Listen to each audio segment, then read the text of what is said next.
प्यारे दोस्तों, स्वागत है तुम्हारा आज के इस वीडियो में। आज जो है हम लोग वहीं से शुरू करेंगे जहां पर हमने पिछले वीडियो में अपनी बात को छोड़ा था। हम पढ़ रहे हैं विकास के बारे में, कैसे इंसान जो है बंदर से बंदर बना, मतलब बंदर से अभी भी इंसान जैसा बना है, जैसा कहना है कह लो।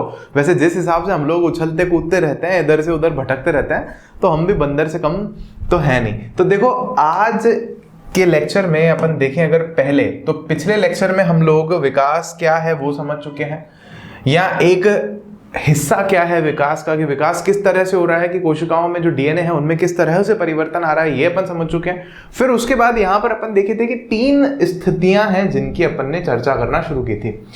तो उनमें से 2 स्थितियों की चर्चा हम अपने पिछले ही लेक्चर में कर चुके हैं, और आज हमें इस तीसरी स्थिति के बारे में चर्चा करनी है। पहली 2 स्थितियां क्या है, मैं हल्का हल्का सा आपको याद दिला देता हूँ। पहली स्थिति में क्या हो रहा था, प्राकृतिक वर्ण हो रहा था या नेचुरल सिलेक्शन हो रहा था, या जिसको हम लोग प्राकृतिक चयन भी बोल रहे हैं, वो चीज हो रही थी कि भैया जो हरा वाला बन गया ना बीटल, या जो भृंग है, या जो इसको टिड्डा कह लो, कीड़ा कह लो, जो भी है, ये हरे वाले अब जिंदा रहने लग गए, क्योंकि कौवे जो है हरी झाड़ी में हरे को खा नहीं पा रहे थे, तो इसको प्राकृतिक चयन बोला हमने। दूसरी स्थिति में क्या हुआ था, पैदा ब्लू हो गया गलती से। ब्लू का कोई खास फायदा भी नहीं है इन बीटल्स को, इन भृंगों को, लेकिन गलती से हाथी का पैर लगा लाल वालों पर, लाल खत्म हो गए और अब केवल नीले बच गए। तो इस तरह से अगर मान लो कोई परिवर्तन आ गया है और जो वो है समष्टि में बच गए जीव, उसको कोई खास फायदा भी नहीं है, तो उसको हम लोग कह रहे थे क्या, आनुवांशिक अपवाद, या बोले तो जेनेटिक ड्रिफ्ट। यहां तक अपन पढ़ चुके थे। तीसरी स्थिति क्या है, अब हुआ क्या, ये जो बीटल्स हैं, जो भृंग हैं, वहां पे जहां रह रहे हैं ये 12 के 12, वहां पे क्या हुआ, मान लो सूखा पड़ गया, यहाँ वो जो झाड़ी है जिसमें रह रहे थे, उस झाड़ी में जो भी पत्ते हैं, पौधे हैं, उन सबको कोई कीड़ा लग गया, कोई बीमारी लग गई, और यूं ही मान लो कि चलो सूखा ही पड़ गया, तो वो हरे हरे पत्ते गायब हो गए सारे के सारे। अब ये जो बीटल्स हैं, ये खाएं क्या, तो इनके पास खाने पीने को जो सामान है वो बहुत कम है, तो ये क्या हो गए, बेचारे कमजोर हो गए। जैसे कि तुम लोग हो ना, कि एग्जाम जैसे ही पास में आता है तो सारा सारा दिन पढ़ने लग जाते हो, आंखें ऐसी हो जाती है, एकदम सूज जाती है, बाल बिखर जाते हैं पूरे के पूरे। तो ये सेम अपने बीटल्स के साथ हुआ, बीटल्स कमजोर हो गए, फिर इनके जो बच्चे पैदा हुए वो भी कमजोर हुए। लेकिन ऐसे मान लो 2-3 पीढ़ी निकली, मान लो 5-6 3-4 साल बाद क्या हुआ, वो सूखा वूखा वहां से सही हो गया, अब नए नए मस्त एकदम हरे हरे पत्ते आ गए, मौसम एकदम बढ़िया, बारिश का आ गया एकदम, है ना, मौसम की बारिश हो गई वहां पे।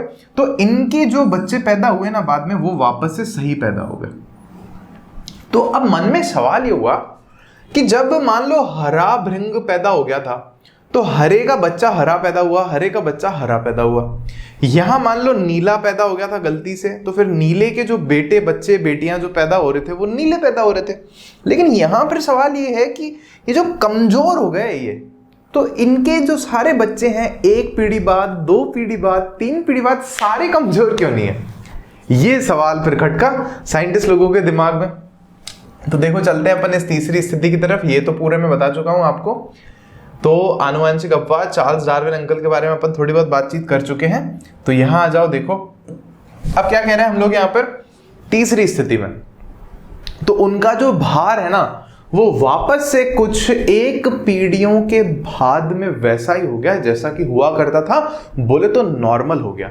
ये बात ना कुछ एक साइंटिस्ट लोगों को पच नहीं रही थी, उनके दिमाग को तंग कर रही थी।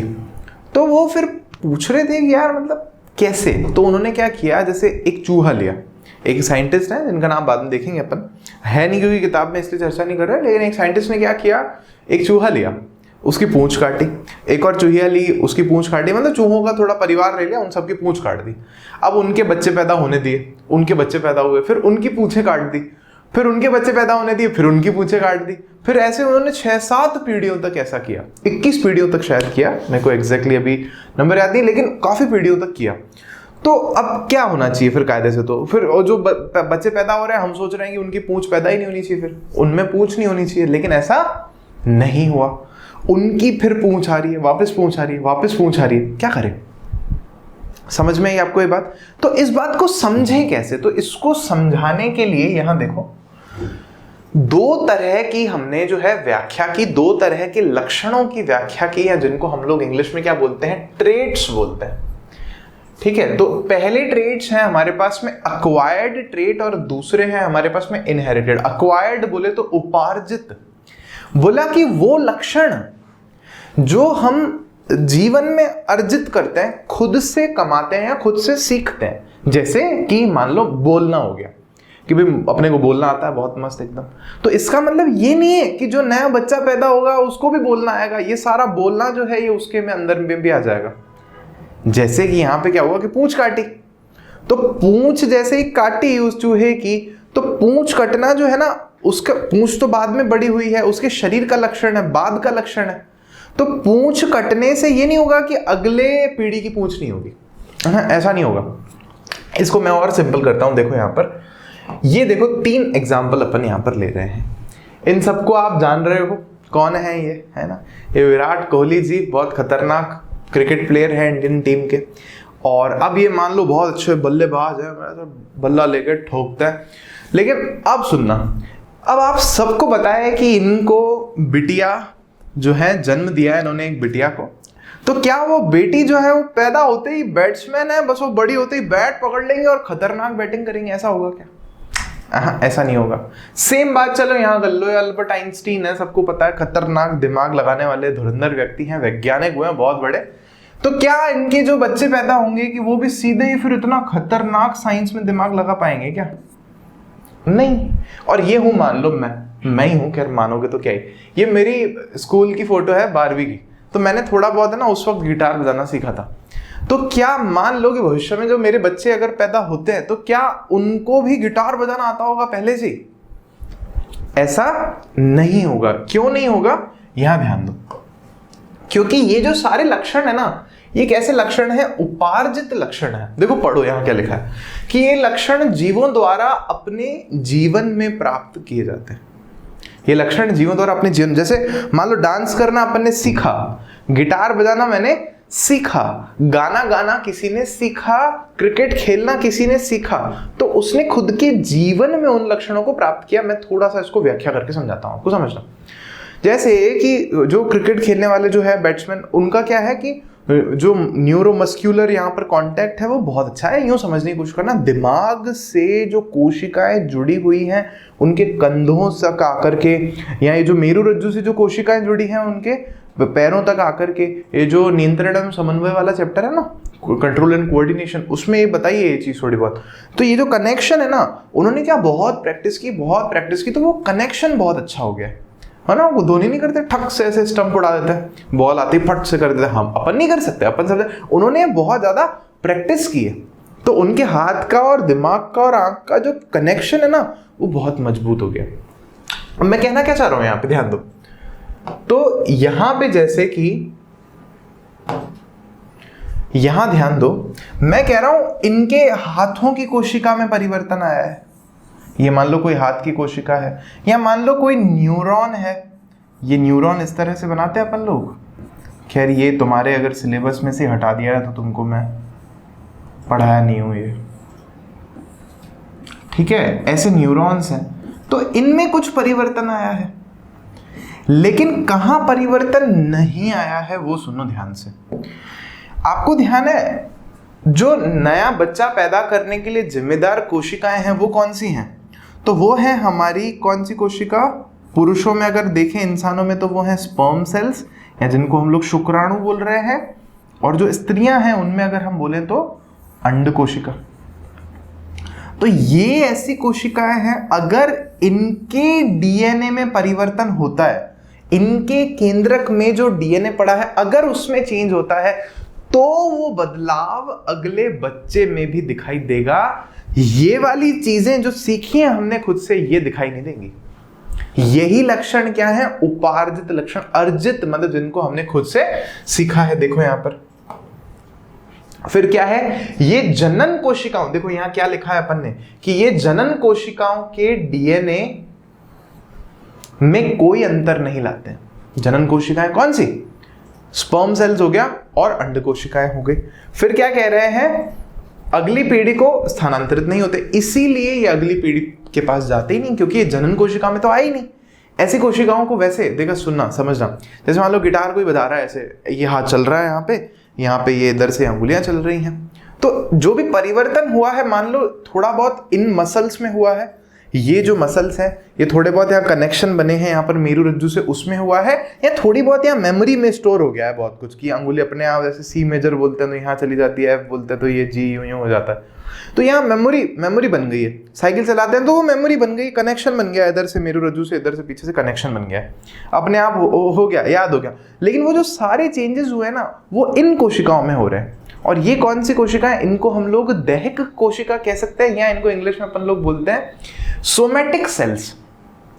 क्लियर हुई बात? तो ये सोमैटिक सेल्स है, सेक्स सेल्स में इनका कोई चेंज नहीं हुआ है। सेक्स सेल्स बोले तो स्पर्म सेल हो गया, जैसे कि शुक्राणु हो गया, या अगर हम देखें स्त्री में अंड कोशिका हो गई, तो उनमें कोई भी परिवर्तन नहीं आया है। फिर उसके बाद अगले पॉइंट में हम लोग क्या बोल रहे हैं, ये जैव विकास में सहायक नहीं है ये गुण।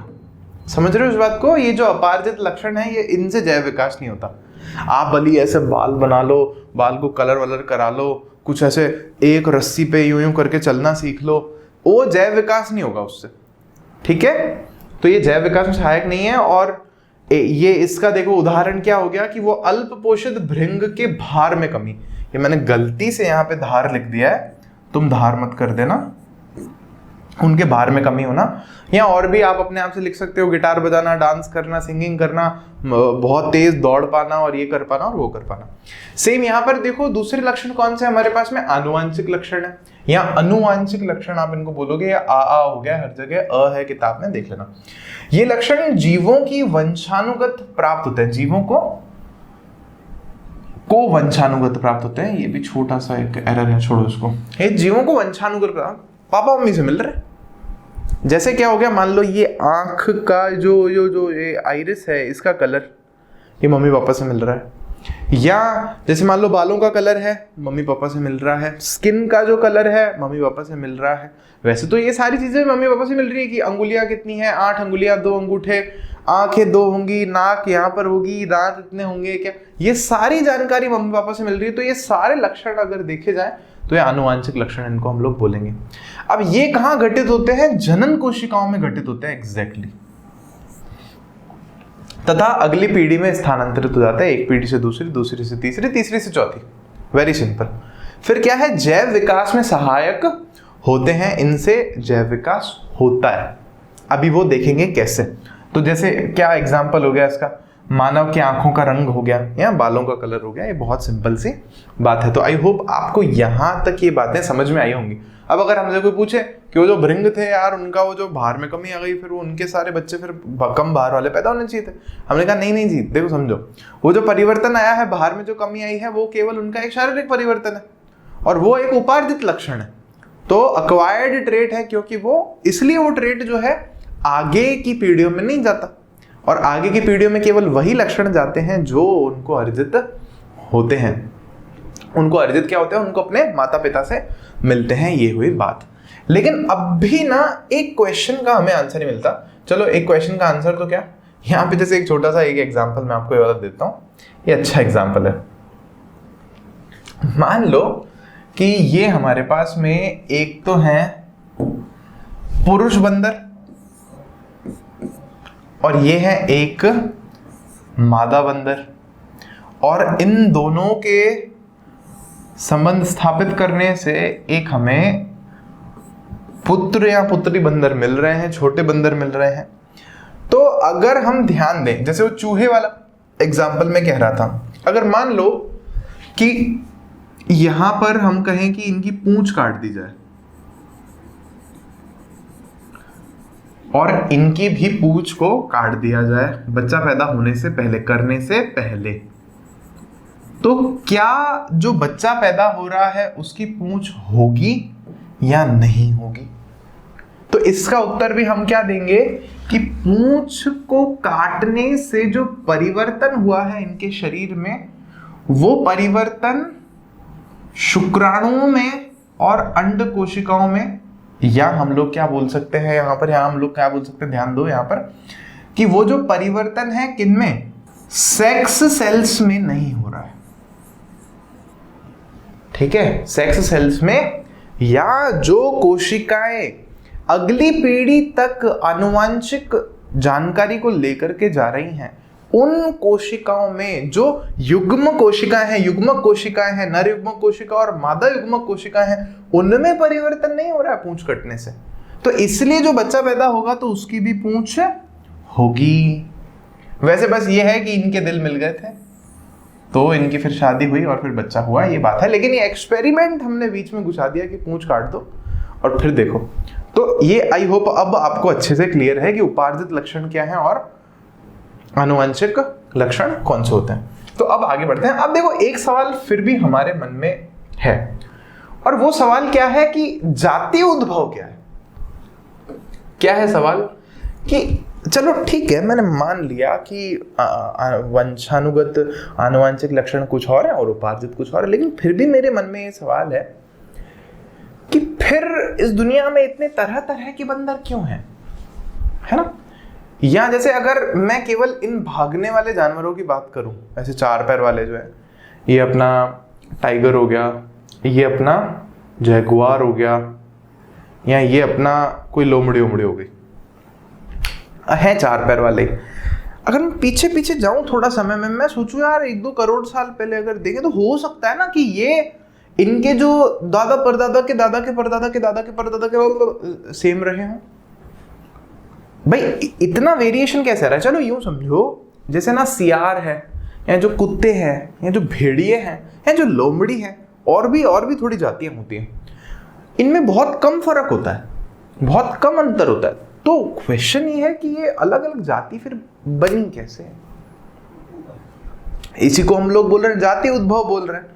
ऐसे ही मान लो ये पांडा है तो लाल पांडा भी है, काला सफेद भी है, या सफेद भी है, तो अलग अलग है जो भी है। पांडाओं में जो भी वेरिएशन है, तुम ये लेके मत बैठ जाना कि सर सफेद कहाँ है पांडा देखो।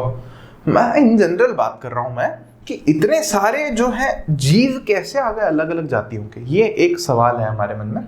तो देखो पहले तो ये समझ लेते हैं कि जाति उद्भव है क्या चीज, इसकी परिभाषा देख लेते हैं फिर आगे बढ़ते हैं। तो जाति उद्भव बहुत सिंपल सी चीज है। बहुत समय तक क्या हुआ कि जीवों में ना थोड़ा थोड़ा विकास होता गया, एवोल्यूशन होता गया, विकास होता गया, और इसके दौरान पूर्व स्पीशीज से पहले कोई जाति थी, पुरानी जाति से एक नई जाति का निर्माण हुआ, नई स्पीशीज का निर्माण हुआ, और इसी प्रक्रिया को हम लोग क्या बोलते हैं, जाति उद्भव बोलते हैं, या इंग्लिश में बोलते हैं स्पीसिएशन। बहुत सिंपल सी बात है।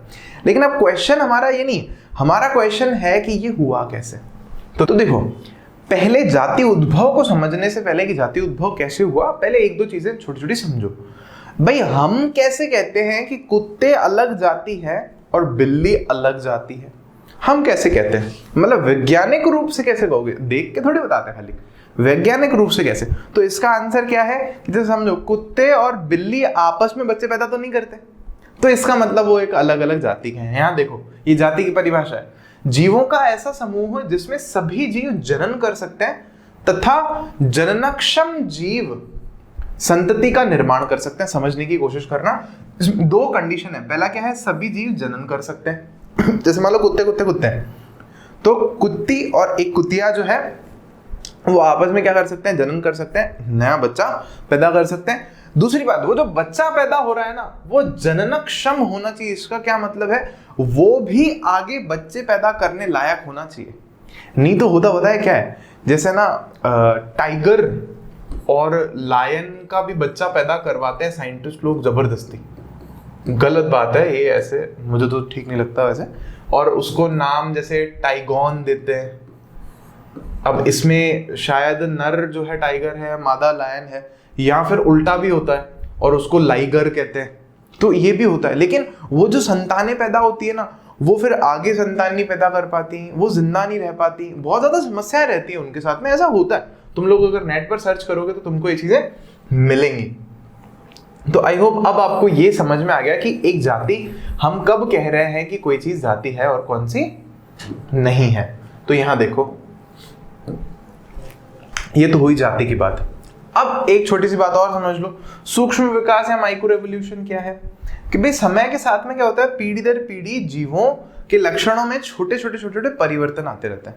जैसे हम इंसान हैं, पहले काफी पहले समय क्या होता होगा, मान लो हम चिंपांजी से या ऐसे बंदरों से बने हैं, तो हमारे शरीर पे बहुत सारे बाल थे। धीरे धीरे धीरे परिवर्तन होता गया, कम होते गए। पहले मान लो झुक के चलते थे, पैर मुड़े हुए थे, हाथ मुड़े हुए थे, लेकिन धीरे धीरे वो सीधे होते गए या वो परिवर्तन आते गए। जैसे मान लो, बहुत एग्जाम्पल के लिए मैं दूंगा, ऐसे आपको बताऊं कि मान लो जैसे कि ये बहुत एक प्रैक्टिकल उदाहरण है। हम इंसानों को कल को बोल रहे हैं ना मार्स पे रहेंगे, मंगल ग्रह पे रहेंगे, मंगल ग्रह भेज देंगे, तो वहां पे प्रकाश कम आता है सूरज का, क्योंकि पृथ्वी से थोड़ा दूर है मंगल ग्रह, तो वहां पे बोल रहे वहां रह रहे, लेकिन वहां प्रकाश थोड़ा कम आ रहा है, तो वहां पे धीरे धीरे धीरे क्या हुआ कि आंखें है ना बड़ी होती गई, इंसानों की ऐसे बड़ी हो गई। तो फिर पता चला कि ये परिवर्तन धीरे धीरे धीरे धीरे धीरे क्या हुआ कि इनहेरिट हो गया, और विकास होते होते फिर वहां जो बच्चे पैदा हो रहे हैं उन सबकी आंखें बड़ी बड़ी हैं, क्योंकि वहां प्रकाश कम है ना, तो ज्यादा जाना चाहिए फिर आंख में। तो ये एक तरह से इसका उदाहरण हो गया किसका, हमारा सूक्ष्म विकास का।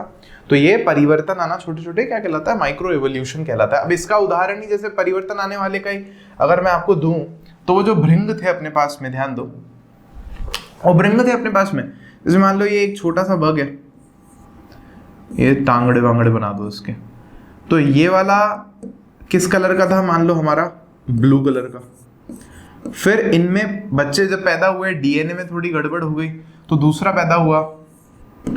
अब मान लो कि ये वाला किस कलर का पैदा हुआ हमारे पास में, ये वाला हमारे पास में वो रेड कलर का पैदा हुआ। तो ये जो परिवर्तन आया ना छोटा सा, यही माइक्रो एवोल्यूशन है, यही माइक्रो एवोल्यूशन है। अब अपन वापस अपने पॉइंट पर आ रहे हैं। हमारा मेन मुद्दा क्या था यहाँ पर समझने का, कि जाति उद्भव कैसे हो रहा है, नई जाति कैसे बन रही है। तो देखो यहाँ पर जातीय उद्भव जो है वो 3 तरीकों से होता है। पहले 2 हम पढ़ चुके हैं, प्राकृतिक वर्ण और आनुवंशिक अपवाद, और तीसरा नहीं पढ़ा है हमने, भौगोलिक पृथक्करण जिसको बोलते हैं, या ज्योग्राफिकल आइसोलेशन बोलते हैं। ये मेरे को आपको पढ़ाना है। तो पहले 2 एक बार जल्दी से देख लो। तो भाई प्राकृतिक वर्ण की अगर मैं अभी बात करूं, तो अलग अलग भृंगों का कलर देखा था अपन ने। पहले मान लो वो भृंग कौन से कलर के थे, सारे के सारे ब्लू कलर के थे। फिर वो ब्लू से कुछ एक कैसे पैदा हुए, पहली स्थिति में तो कैसे पैदा हुए थे, ग्रीन पैदा हो गए थे। तो जो हरे हैं उनको फायदा मिल रहा था, और उसी स्थिति को हमने प्राकृतिक वर्ण बोला था। यहाँ इसको अगर मैं बहुत शॉर्ट एक ही लाइन में बोलूं, सर्वाइवल ऑफ फिटेस्ट। जो फिट है ना सबसे ज्यादा, वो सरवाइव करेगा, वो जिंदा रह जाएगा, प्रकृति में वो तरक्की करेगा। यही क्या है, प्राकृतिक वर्ण है। उसको हमने वहां परिभाषा लिखी है, ठीक है। योग्यतम की उत्तरजीविता का जो संबंध है वो सीधा सीधा किससे है, प्राकृतिक वर्ण से है। प्रकृति चुनती है कि कौन जी सकता है कौन नहीं। जो फिट हो जाएगा पर्यावरण में वो मस्त जिएगा एकदम। तो ये तो था प्राकृतिक वर्ण, परिभाषा इसके पीछे अपन लिख के आ चुके हैं। तो इससे भी क्या है, नई जाति बनती है, जाति उद्भव होता है। समझना कैसे, जैसे मान लो इसी वाले केस में कुछ एक मान लो ब्लू वाले बच गए भृंग, यहाँ पे मान लो 10 एक ब्लू भृंग है, और कुछ एक जो भृंग है वो कैसे हैं, हरे हैं, जो नए पैदा होते जा रहे हैं। मान लो 50 ये वाले भृंग बचे अपने पास में, मान लो 50 ये वाले भृंग हैं अपने पास में। तो अब हुआ क्या कि जो ग्रीन वाले हैं ना, अब थोड़े टाइम बाद कुछ ऐसा हो गया कि ये ग्रीन वाले ब्लू वाले भृंगों के साथ में मिलकर के बच्चे पैदा नहीं कर पा रहे। समझ पा रहे हो इस बात को? तो इसका मतलब क्या हुआ कि ये अलग जाति बन गई, अलग स्पीशीज बन गई। तो हमने क्या नोटिस किया कि प्राकृतिक वर्ण के कारण माइक्रो एवोल्यूशन हुआ, छोटे छोटे छोटे विकास है। वो बहुत टाइम में चलते चलते चलते आगे चलते चलते क्या हुआ कि वो परिवर्तन कुछ इस तरह का इतना बड़ा हो गया कि अब जो है वो आपस में बच्चे पैदा नहीं कर पा रहे। इसका मतलब वो एक नई जाति बन चुकी है। अब दूसरा है हमारे पास में यहाँ पर क्या, आनुवंशिक अपवाद। आनुवंशिक अपवाद में हमने क्या देखा था, ध्यान दो आप लोग, कि जैसे वो लाल वाले भृंग पैदा हो गए थे और वो हाथी का पैर वहां लगा था, तो पुराने वाले जो भृंग थे वो खत्म हो गए थे, संयोग से खत्म हो गए थे।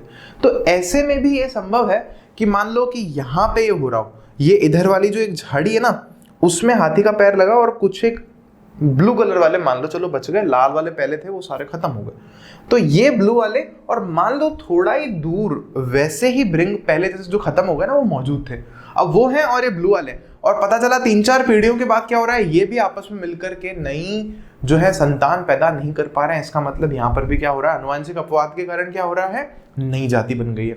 ये प्रोसेस जो है ना, ये 1 दिन 2 दिन का प्रोसेस नहीं है, 2 साल का प्रोसेस नहीं है, हजारों सालों का प्रोसेस है ये। समझना इस बात को आप। तीसरी स्थिति यहाँ पर समझना थोड़ा सा रुचिकर है हमारे लिए। ये क्या है? भौगोलिक पृथक्करण या ज्योग्राफिकल आइसोलेशन। बहुत सिंपल है, बहुत सिंपल है। इसके मस्त मस्त उदाहरण देता हूं मैं क्लास में बच्चों को, समझो कैसे। मान लो कि है ना, वो जो भृंग है ना, चलो उन्हीं की बात करते हैं अपन।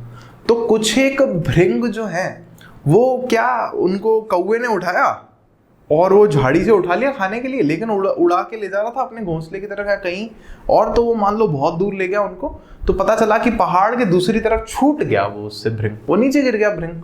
तो मान लो कि है ना, वो भृंग उसने उठाए यहाँ से और वो कौवा उड़ करके गया और वो भृंग उसने गिरा दिए यहाँ पे। अब दोनों तरफ पहाड़ के जो मौसम है वो एकदम अलग है। यहाँ एकदम हरियाली है, हरे बड़े पेड़ पौधे हैं। यहाँ देखो तो कुछ भी नहीं है। यहाँ पे वो जमीन के अंदर छोटे छोटे कीड़े छुपे हुए हैं या कुछ और छुपा हुआ है। अब वो समय के साथ क्या होगा कि ये जो भृंग है, या तो ये मर जाएगा और या फिर क्या होगा कि इसके शरीर में थोड़े बदलाव आएंगे। जैसे मान लो क्या, इसके हाथ पैर पंजे तिकोने तीखे हो जाएंगे, दांत खतरनाक हो जाएंगे एकदम। इसके जो बच्चे पैदा होंगे फिर वो धीरे धीरे वो जो गुण हैं वो उनमें भी चलने जाने लग जाएंगे। वहां पे अगर मान लो ऐसे थोड़े से भृंग इकट्ठे हो जाते हैं 5, 10, 15, फिर उनके बच्चे थोड़े से खूंखार हो जाएंगे, तो वो छोटे छोटे कीड़ों को जाके पकड़ लेंगे, ठकाठक खा लेंगे। तो इनका जो बिहेवियर है वो इनसे एकदम अलग हो जाएगा। यहाँ वाले तो एकदम सुख की जिंदगी जी रहे थे, आराम से मिल गया, पत्ता खा लिया, मोटे हो रहे घूम रहे। ये वाले तो तेज हो गए भागने में, नजरें इनकी अलग हो गई, कुछ और परिवर्तन आ गया, कुछ और परिवर्तन आ गया। तो फिर मान लो कि कभी क्या हुआ, सालों बाद ये वाले और ये वाले भृंग मिल गया कोई गलती से, ठीक है। और पता क्या चला कि यहाँ के जो भृंग हैं वो आपस में अब बच्चा पैदा नहीं कर पा रहे। तो इसका क्या मतलब हुआ कि ये जो भृंग हैं एक नई जाति का निर्माण कर चुके हैं। चलो इसका और उदाहरण क्या हो सकता है? और उदाहरण ये हो सकता है कि मान लो आपके गली के कुत्तों को पकड़ो और उनको ऐसे 500 कुत्तों को ले जाया जाए, कहां पर, अंटार्कटिका में ले जा करके छोड़ दिया जाए, हिमालय में ले जा करके छोड़ दिया जाए। तो पहली कंडीशन तो क्या हो सकती है कि वो सब खत्म हो जाए, मर जाएंगे। लेकिन दूसरी एक सिचुएशन क्या हो सकती है कि वो वहां पर बच जाए और वहां पर उनका जो बर्ताव है वो बदलने लग जाए धीरे धीरे, या ऐसे कुछ जिनके शरीर में थोड़े ऐसे बदलाव पहले से आ चुके थे, मतलब मान लो कि ऐसे आ गए थे लेकिन अब वो वहां पर उनके काम के हैं। जैसे पंजे तिकोने हो गए हो, दांत खतरनाक हो गए, वो मतलब कुत्ते यूं समझो हजारों साल में लोमड़ियों की तरह हो जाएं, या जो बर्फ में रहने वाले ऐसे जानवर हैं उनकी तरह हो जाएं, खतरनाक खूंखार हो जाएं और शिकार पकड़ पकड़ करके मार मार करके खाएं, तो वो बच जाएंगे। जबकि काफी सारे तो हो सकता है मर ही जाएंगे वहां पर। लेकिन सालों बाद अगर वैसे कुत्ते जो वहां पर बचे हैं, यहाँ पर जो बचे हैं, उन दोनों में अगर हम लोग देखेंगे तो आपस में अगर वो नए बच्चे पैदा नहीं कर पा रहे हैं, तो इसका मतलब क्या होगा कि भौगोलिक पृथक्करण के कारण अब वो नए बच्चे पैदा नहीं कर पा रहे, मतलब वो एक नई जाति बन चुकी है। तो यहाँ पर मैं ये पूरा लिख चुका हूं, यहाँ पर आप देखोगे तो ध्यान से कि यदि किसी जाति विशेष के जीव 2 या अधिक भिन्न समूहों में किसी भौगोलिक बाधा, जैसे नदी के कारण, पर्वत के कारण, घाटी आदि के कारण विभाजित हो जाए। ये जो जीव हैं अलग अलग हुए हैं, एक ही ग्रुप के थे। जैसे कुत्तों को आपने थोड़ों को ले जाकर के मौसम बदल दिया उनके चारों तरफ का, तो अगर नदी के कारण, पर्वत के कारण, घाटी के कारण ऐसे अलग अलग हो जाए, अलग अलग मौसम में पहुंच जाए, तो फिर आगे अपन क्या कह रहे हैं, विभाजित हो जाते हैं और उनके बीच क्या होता है, जीन का प्रवाह बंद हो जाता है। इसका क्या मतलब है कि यहाँ वाले जो भृंग हैं, जो बीटल है, इनका जीन जो है इन वालों से नहीं मिल पा रहा है, मतलब क्रॉस नहीं हो पा रहा, बच्चा नहीं पैदा हो पा रहा, तो उनके बीच जीन का प्रवाह बंद हो जाता है। और ऐसा होने पर भविष्य में भिन्न भिन्न समूह के जीवों के आपस में मिलने पर अगर ये जीव जनन न कर पाए, मतलब आपस में नया बच्चा पैदा न कर पाए, तो हम क्या कहते हैं, नई जाति का निर्माण हुआ है। और ये जाति का निर्माण कैसे हुआ है, किसके कारण हुआ है, एक शब्द में अगर हम बोलेंगे तो बोलेंगे भौगोलिक पृथक्करण या जियोग्राफिकल आइसोलेशन के कारण हुआ है। आई होप आपको ये टॉपिक क्लियर है, ठीक है। तो हमें यहीं तक पढ़ना था। इसके बाद में एक आध टॉपिक और है हमारे पास में, और वो टॉपिक बहुत छोटा है और थोड़े से एनसीईआरटी के क्वेश्चन आंसर्स हैं, तो उनको अपन कोशिश करेंगे कि एक वीडियो में, अगले वीडियो में लेकर के पूरा एक साथ ही खत्म कर देंगे। ये चैप्टर थोड़ा सच में भारी है, मैंने बहुत छोटा करने की कोशिश की है और बहुत अच्छे से आपको प्रिसाइज नोट्स देने की भी कोशिश की है। आपके मन में अगर कुछ भी है, कोई भी डाउट, समस्या है, कमेंट सेक्शन में लिख सकते हो। लेकिन हाँ, लाइक शेयर सब्सक्राइब करना जरूर मतलब बिल्कुल भी मत भूलना, बिल्कुल करना ही करना है आपको लाइक शेयर, और सब्सक्राइब अगर नहीं किया हो तो मैं यार आपको बता दूं सब्सक्राइब करो, और वहाँ पे बेल का एक घंटी बनी हुई है, उसको अगर ऐसे क्लिक कर दोगे तो नया वीडियो जब भी आएगा तो आपके पास में वो जानकारी आ जाएगी। बाकी व्हाट्सएप नंबर वगैरह है ही आपके पास में, संपर्क कर ही सकते हो आप उस पर। मिलते हैं आपसे अगले वीडियो में, चलिए बाय बाय।